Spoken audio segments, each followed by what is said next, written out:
Hello everyone, this is Linkmus Prime, and today we are taking a look at the Transformers Studio Series number 110 Voyager-class Bumblebee movie, Shockwave.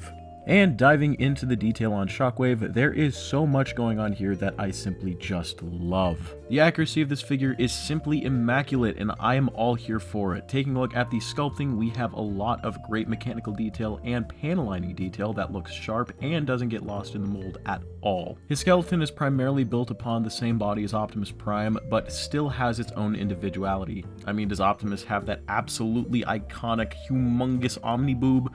Or those thunder thighs that could wipe out an entire army of 100 men in a sec? Okay, I got a little carried away there, but anyway. The head looks very nice. We have the classic wide shape with the antenna, and of course the mono eye, which actually has light piping.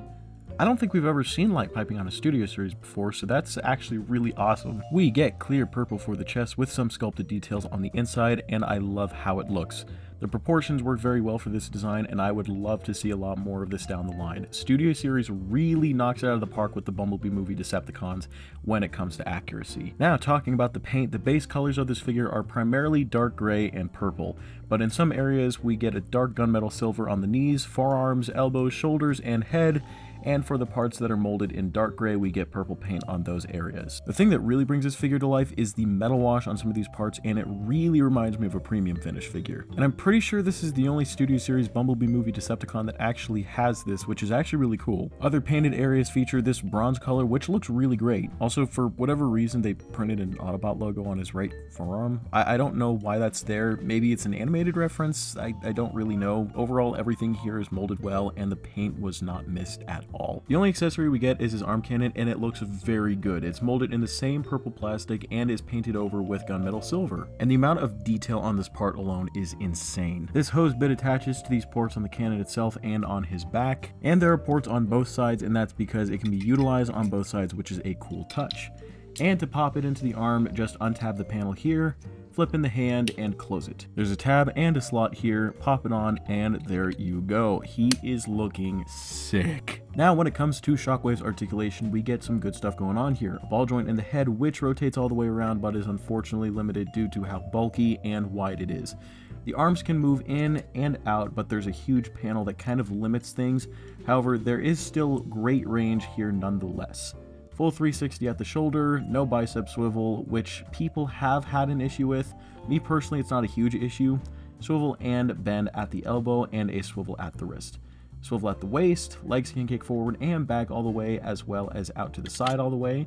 There's a hinge here meant for transformation, but it can still be useful for posing. Swivel at the thigh, swivel at the knee, 90-degree bend at the knee, up and down at the ankle, and a very limited pivot. Overall, articulation isn't the best, but it shows that it's at least trying to do its sculpt. And for a quick size comparison, here he is next to the Studio Series Dark of the Moon Leader Class Shockwave, the Studio Series Rise of the Beast Scourge, Studio Series 102 Optimus Prime, and my figure from the last review, the Studio Series 38 Premium Finish Optimus Prime. And now I feel like it's about time to get this guy into whatever the hell this is mode.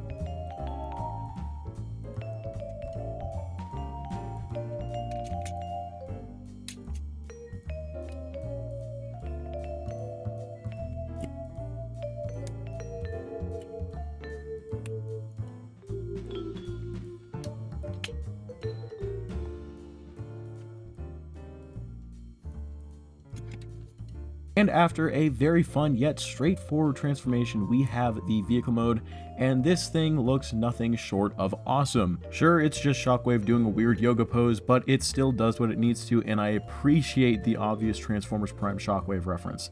The turret kind of rotates, but is slightly limited. It does roll nicely, and well, that's all I can really say about it. He just looks like a beast of a tank, and I love it. And for my final comments on this figure, while it has some issues with limited articulation, the transformation is a lot of fun. He looks great, feels great, the tolerances are outstanding, and this overall has to be one of my favorite Studio Series Bumblebee movie figures to date. If you're wondering where and how I got this figure, I actually found it at TFCon, which was really awesome. But anyways, guys, that's about it for this video. I hope you all enjoyed. Please like, comment, and subscribe, and I will see you guys in the next video. Peace!